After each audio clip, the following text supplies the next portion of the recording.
மலைகளே மலைகளே, இது என்ன கனவோ?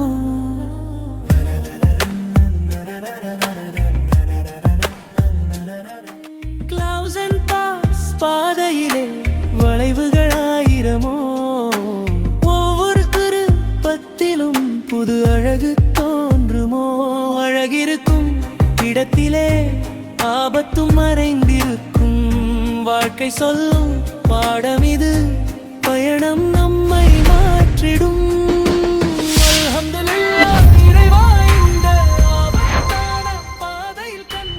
அஸ்ஸலாமு அலைக்கும் அன்பார்ந்த நண்பர்களே, ஒரு மிகவும் அமைதியான அருள் நிறைந்த ஒரு இடத்துக்கு தான் பயணித்து கொண்டிருக்கிறோம். ஏனென்றால் அந்த வழியால் பயணிக்கும் போதே மிகவும் ஆபத்தான அதே வேளை அல்லாஹ்வுடைய அருள் இருந்தால் மட்டும்தான் இந்த வீதிகளை பாதுகாப்பாக கடக்கலாம் என்று என்னால் உணரக்கூடியதாக இருக்கிறது. சுபஹானல்லாஹ், அந்த இடத்தை நீங்களே பாருங்கள். மெய்சிலிருக்க வைக்கும், உள்ளத்தை பூரிப்படைய வைக்கும் அந்த காட்சிகள். சுபஹானல்லாஹ் சுபஹானல்லாஹ், அல்லாஹு அக்பர்.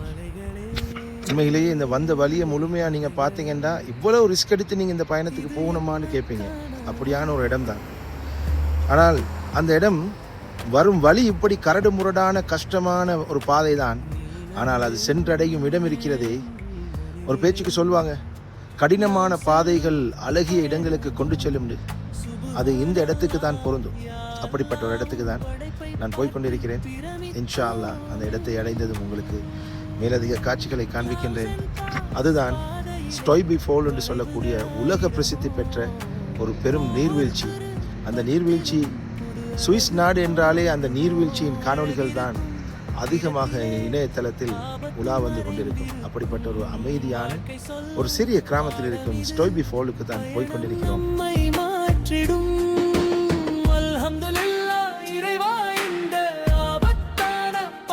நண்பர்களே, கஷ்டமான கடினமான பாதைகள் அழகான இடங்களுக்கு கொண்டு செல்கின்றது இல்லையா?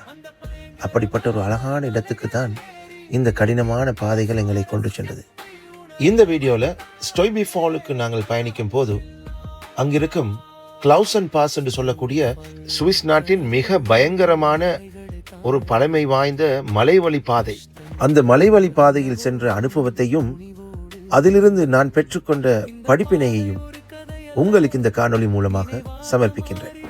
எனவே இந்த வீடியோவை முழுமையாக பாருங்கள். பார்க்குறதோட ஃபுல்லாக இந்த சீனரிஸை பார்த்து என்ஜாய் பண்ணுறதோட ஒரு லைக் பண்ணுங்கள். அதே நேரம் உங்களுடைய கருத்துக்களை கமெண்ட் படிவில் தெரிவிங்க. அதே நேரம் இந்த வீடியோவை அதிகமாக ஷேர் பண்ணுறதோடு என்னுடைய சேனல் இது வரைக்கும் நீங்கள் சப்ஸ்கிரைப் ஃபாலோ பண்ணிடலண்டா மறக்காமல் சப்ஸ்கிரைப் ஃபாலோ பண்ணிக்கொள்ளுங்க. அப்போ அந்த அழகான ஸ்டோய்பி ஃபாலுக்கு உங்களை அழைத்து செல்கின்றேன். வாங்க பார்க்கலாம். தற்போது நாங்கள் பயணித்துக் கொண்டிருக்கும் இந்த கிளவுஸ் அண்ட் பாஸ், இது மலை தொடர்களுக்கு நடுவே அமைந்திருக்கும் வானத்தை நோக்கிய ஒரு பயணம்தான். இந்த ஸ்டோய்பி ஃபாலை காண்பதற்காக பல குட்டி குட்டி கிராமங்களை தாண்டி அங்கிருக்கும் மலை தொடர்கள் ஒன்றொன்றாக ஒவ்வொரு மலையையும் சுற்றி சுற்றி ஏறி தூரத்தில் விளங்கக்கூடிய அந்த ஐஸ் படிந்த அழகு மலைகளை நெருங்க நெருங்க அவை ஒவ்வொன்றினதும் ஆபத்தான வளைவுகள், அங்கிருக்கும் பயங்கரமான பள்ளத்தாக்குகள், மலைகளை பிளந்து கொண்டு போகும் அந்த திகிலூட்டும் சுரங்க பாதைகள், இடையிடையே ஆபத்தாக வரும் வாகனங்கள், மோட்டார் சைக்கிள்கள், இவை அனைத்தையும் ஒரு சவாலாக எதிர்கொண்டு நாங்கள் மிகவும் கவனமாக எங்களுடைய இந்த பயணத்தை தொடர வேண்டிய நிர்பந்தத்தில், உண்மையில் பதட்டத்திலும் பயத்திலும் தான் இந்த வழியாக முன்வைத்த காலை பின்வைக்க கூடாதென்று பயணித்துக் கொண்டிருந்தோம். கிட்டத்தட்ட 2000 மீட்டர் உயரத்தில் நாங்கள் பயணிக்கும் போதுதான் இது எப்படிப்பட்ட ஒரு பயங்கரமான ஒரு ஆபத்தான பயணம் என்பதை உணரக்கூடிய வகையில் அங்கிருக்கும் காட்சிகளும் வீதிகளும் பள்ளத்தாக்குகளும் எங்களை பயமுறுத்த ஆரம்பித்து விட்டது. இப்படியாக பல மலைகளை தாண்டி ஒரு உச்சியை அடைந்ததும் இனி பள்ளம்தான் வரும் என்று நினைக்கும் போது அங்கே ஒரு நேரான சமநிலை பாதை தோன்றுகிறது. அந்த இடத்தில் பார்த்தால் இது என்னடா, இது புதினம். அங்கே இன்னும் பல மலை தொடர்கள் அப்படியே நீண்டதாக காட்சியளிக்கிறது. சுபஹானல்லாஹ், பல மலைகளின் உச்சியை தாண்டியதும் அந்த உயர்நிலத்திலும் இன்னும் உயரிய பாறைகளா, சுபஹானல்லாஹ், அந்த அழகை பார்ப்பதற்கே சற்று வித்தியாசமானதாகவும் தனித்துவமானதாகவும் இருந்தது. அவற்றையெல்லாம் பார்த்து கொண்டு அப்படியே பிரமிப்பாக அந்த வழியாக தொடர்ந்து பயணிக்கும் போது அது மெல்ல மெல்ல மீண்டும் மீண்டும் மீண்டும் இன்னும் உச்சி மலைக்கு எங்களை இழுத்து கொண்டே போகிறது. திரும்பி வரவும் மனமில்லை. நாங்கள் போக வேண்டிய ஸ்டொய்பி ஃபாலை போய் இன்ஷா அல்லாஹ் எப்படியாவது பார்த்திட வேண்டும் என்ற உற்சாகத்தோடு அந்த வளைவு சுழிவுகள் எல்லாம் தாண்டி பயங்கரமான அந்த வங்குகளை எல்லாம் இன்னும் இன்னும் மிகவும் நிதானத்தோடும் பயத்தோடும் அதை அதிக கவனம் செலுத்தி பயணித்துக் கொண்டிருந்தோம். ஏனென்றால் இடைக்கிடை வாகனங்கள் வந்தால் ஒரு இடத்தில் முன்கூட்டியே நிறுத்தி அதற்கு இடமளித்து போக வேண்டியவாறு சிறிய சிறிய நெருங்கிய சாலைகளாக இருந்தது. எனவே அதிகூடிய கவனத்தோடு உச்சியை நோக்கி பயணிக்கும் போது சுபஹானல்லாஹ், அங்கிருந்து பார்க்கும் போது தென்படும் காட்சிகள் வேற லெவலான ஒரு அழகை தான் எங்களுக்கு காண்பித்தது. அது ஒரு புறம் பயங்கரமான சூழலாக இருந்தாலும் கூட உள்ளத்தை பூரிப்படைய செய்து வல்ல இறைவனின் வல்லமையையும் சக்தியையும் எடுத்துரைக்கும் வண்ணம் அவன் செதுக்கிய ஓவியமாக நம் கண்களுக்கு விருந்தளித்துக் கொண்டிருந்தது. சுபஹானல்லாஹ், இந்த காட்சிகளை காண இவ்வளவு ஆபத்தான பாதைகளை கடந்து வந்தோமா என்பதை சிந்திப்பதை மறந்து ஒரு பெரும் ஆத்ம திருப்தியை அடைந்தது போல நம் உள்ளம் நிம்மதியோடு இந்த காட்சிகளை ரசித்து கொண்டே அப்படியே தொடர்ந்து அந்த ஸ்டொய்பி ஃபாலையும் பார்த்துவிட வேண்டும் என்ற ஆர்வம் இன்னும் அதிகரிக்க நாம் எத்தனை மலைகளை வேண்டுமானாலும் தாண்டி சென்று அந்த அழகிய வாட்டர்ஃபாலை நிச்சயம் பார்த்துவிட வேண்டும் என்று உள்ளத்தில் தன்னம்பிக்கையையும் தைரியத்தையும் வளர்த்து கொண்டே தொடர்ந்து பயணிக்குமாறுதான் உள்ளம் என்னை தூண்டியது.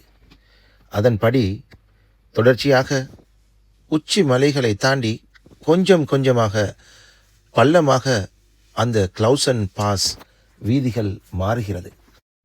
நாம் கடந்து வந்த பாதையை பாருங்கள் நண்பர்களே, என்ன ஒரு ஓவியமாக காட்சி அளிக்குது. இப்போது மீண்டும் ஒரு பயங்கரமான சூழல் நிலவுகிறது.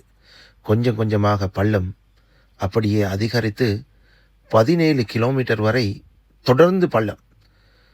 நீங்கள் வேகத்தை அதிகரித்தால் அது உயிருக்கே ஆபத்தில் கொண்டு போய் முடித்துவிடும். எதிராக இடைக்கிடை வாகனங்கள், சிறிய பாதை, ஆனால் இப்போது பள்ளங்கள். அந்த பள்ளத்தில் மெதுவாக லோ கியரில் மிச்சம் பிரேக்கையும் அழுத்தி பிரேக்கை பழுதாக்கி விடாமலும் பயணிக்க வேண்டும்.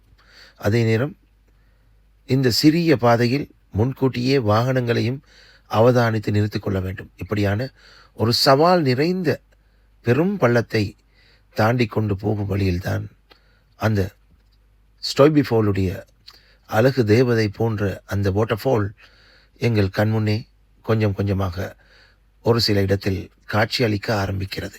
இதனை தாண்டி கொஞ்சம் கீழே போனால் உன்டர பல்ம் என்று சொல்லக்கூடிய ஒரு பெரிய வங்கு வருகிறது. அந்த வங்குக்கு கீழே இருக்கும் ஒரு வியூ பாயிண்ட்டுக்கு போனால் அந்த வாட்டர்ஃபால் மிக அழகாக அது முழுமையாக தென்படக்கூடியதாக இருக்கும். அந்த இடத்துக்கு தான் போய் நாங்கள் அடுத்ததாக நிறுத்தி அதை பார்வையிட்டோம்.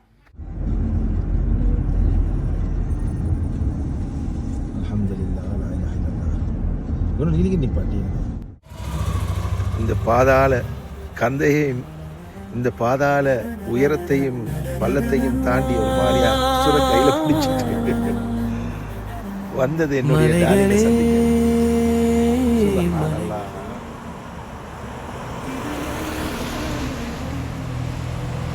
இப்போ நாங்கள் இந்த மேலே உச்சியிலிருந்து இது ஒரு நல்ல ஒரு வியூ பாயிண்ட், அந்த வாட்டர்ஃபால் விளங்கக்கூடிய வியூ பாயிண்ட். நாங்கள் சின்ன குட்டி கிராமம் இருக்கிறது, அதுக்கு தான் போகிறோம். என் பேரழகியை நேரில் போய் பார்த்துட்டு வர போகிறோம். தொடர்ந்து வீடியோ பாருங்கள். What a beauty, isn't it? Lovely, lovely. பாதையிலே வளைவுகள் ஆயிரமோ, ஒவ்வொரு திருப்பத்திலும் புது அழகு தோன்றுமோ, அழகிருக்கும்.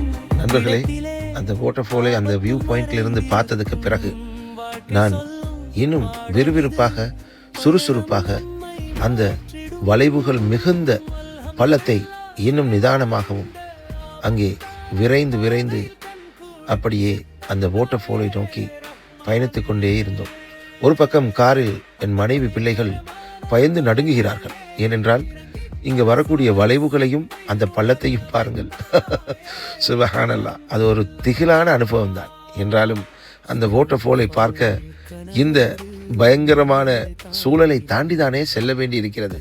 பயப்படாதீர்கள் என்று அவர்களுக்கு தைரியம் மூட்டி பேசி கதைத்து ஒருவாறு அப்படியே வேறு வழியில்லாமல் அந்த பாதாள பள்ளத்தில் அப்படியே பயணித்து கொண்டிருந்தோம். பள்ளம் போகுது போகுது, முடிவில்லாத பள்ளமாக போய்கொண்டிருக்கிறது. இடை நடுவே அங்கு தென்படும் குட்டி குட்டி ஊர்களும் அந்த புல்வெளிகளும் வீடு வாசல்களும் என் உள்ளத்தை பூரிப்படைய செய்ததோடு இந்த கண்குளிரும் காட்சிகள், அங்கே தூரத்தில் தென்படும் அந்த அழகிய வாட்டர் ஃபாலை அவசரமாக சென்று பார் என்று என்னை அழைப்பது போன்றுதான் என் உள்ளத்தில் தோன்றியது. இறுதியாக அங்கே பசுமையான வெளியில் இருக்கும் இன்டர்செக்ஷன் ஊரையும் அடைந்து விட்டோம். அந்த வாட்டர் ஃபாலும் கண்ணு கெட்டிய தூரத்தில் தான் தென்படுகிறது. ஆனால் கை கெட்டியது அன்று வாய் கெட்டவில்லை. அந்த வாட்டர் ஃபாலை நேரில் சென்று பார்க்கும் பாக்கியம் எங்களுக்கு அன்று கிடைக்கவில்லை. ஏனென்றால் அந்த பார்க்கிங்கில் இருந்த கற்களால் என்னுடைய டயர் பஞ்சர் ஆகி அது முழுமையாக டேமேஜ் ஆகிவிட்டது. இப்போது அந்த குட்டி கிராமத்தில் அவசரமாக அதை ரிப்பேர் பண்ணி வீடு திரும்புவதற்கான ஏற்பாடு செய்வதா, வாட்டர் ஃபாலை பார்ப்பதா? ஏனென்றால் வாட்டர் ஃபாலை பார்க்க செல்ல குறைந்தது 1 மணித்தியாலம் நடந்து சென்றால்தான் அந்த இடத்தை அடையலாம். அப்போது திரும்பி வர இன்னொரு மணித்தியாலம், இப்படியாக மழையும் பெய்கிறது. எனவே இந்த இடத்திலிருந்து உடனடியாக மனைவி பிள்ளைகளை பாதுகாப்பான ஒரு இடத்துக்கு கொண்டு சேர்க்க வேண்டும் என்பதுதான் என் மனதில் ஓடியது. அதற்கமைய அந்த பகுதியில் இருக்கும் ஒரு சிறிய நகரம், லூசனுக்கு அருகாமையில் இருக்கும் ஃபுலன் நகருக்கு டாக்ஸியில் வந்து அங்கிருந்து ட்ரெயினை புக் பண்ணி நாங்கள் அம்டன் வரை குடும்பத்தோடு எல்லோரும் பயணித்து ஒருவாறு எங்களுடைய செலட்டுக்கு போய் சேர்ந்தோம். அடுத்த நாளும் ஞாயிற்றுக்கிழமை கேரேஜுகள் எல்லாம் மூடப்பட்டிருக்கும், ஒன்றுமே செய்ய முடியாது. எனவே திங்கக்கிழமை தான் மீண்டும் போய் வாகனத்தை ரிப்பேர் பண்ணி அந்த வாட்டர் ஃபாலை பார்க்க வேண்டும் என்று எனக்கு நானே ஆறுதல் சொல்லிக்கொண்டு செலட்டுக்கு திரும்பி வரும் வழியில், இவ்வளவு அழகான இடத்தில் தான் நாங்கள் தங்கியிருக்கிறோமே, இந்த இடத்தை விட வேறு என்ன வேண்டும்? இந்த இடத்தை அடுத்த நாள் முழுக்க ஒரு சுற்றி பார்த்துடுவோம் என்று சொல்லி என் உள்ளம் நாடியது. அதற்கமைய எங்களுடைய செலட்டிற்கும் அந்த சுற்று வட்டாரத்தையும் அந்த அம்டன் மலை பகுதியையும் நான் பார்த்த காட்சிகளை உங்களுக்கு அடுத்தடுத்த காணொளிகளில் காண்பிக்கின்றேன். இந்த வீடியோவின் மூலமாக கடினமான பாதை அழகான இடங்களுக்கு கொண்டு செல்லும் என்பது மட்டுமில்லாமல் அழகிருக்கும் இடத்தில் ஆபத்தும் இருக்கிறது என்பதை என்னுடைய இந்த அனுபவத்தின் மூலமாக அறிந்து கொண்டிருப்பீர்கள். அதுக்கு பிறகு பொறுமையாக இருந்து ஒரு நாள் கழித்து அந்த ஃப்ளூவன் நகருக்கு சென்று அங்கிருக்கும் என்னுடைய வாகனத்தை ஒரு கேரேஜுக்கு ரிகவரி மூலமாக கொண்டு சென்று அதை ரிப்பேர் செய்து நான் பார்க்க வேண்டும் என்று நாடி வந்த அந்த வாட்டர் ஃபாலை அல்லாஹ்வுடைய அருளால் அல்ஹம்துலில்லாஹ் மீண்டும் போய் பார்த்து அந்த இடத்தில் அல்லாஹ்வுக்கு சுஜூது செய்து அந்த மகிழ்ச்சியை அடைந்த அனுபவத்தையும் உங்களோடு முழுமையாக பகிர்ந்து கொள்ளப் போகின்றேன். எனவே நண்பர்களே, இந்த வீடியோ பற்றிய உங்களுடைய கருத்தையும் கமெண்டில் தெரிவிங்கள். அதே நேரத்தில் என்னுடைய வீடியோக்கள் பிடிச்சிருந்தால் லைக் ஷேர் பண்ணுறதோடு என்னுடைய சேனலையும் சப்ஸ்கிரைப் ஃபாலோ பண்ணி வச்சுக்கொள்ளுங்க. அப்போது அடுத்த வீடியோவில் இந்த ஸ்டோய்பி ஃபால் பார்க்க சென்ற நேரம் நடந்த முழுமையான நிகழ்வுகளையும் உங்களோடு பகிர்ந்து கொள்கின்றேன். அதுவரை உங்கள் அனைவருக்கும் அன்பு சலாம் கூறி விடைபெறும் நான் உங்கள் அன்புக்குரிய நண்பன் நஸ்ரனி சாம்ரேட். அஸ்ஸலாமு அலைக்கும் வரஹ்மத்துல்லாஹி வபரகாத்துஹு.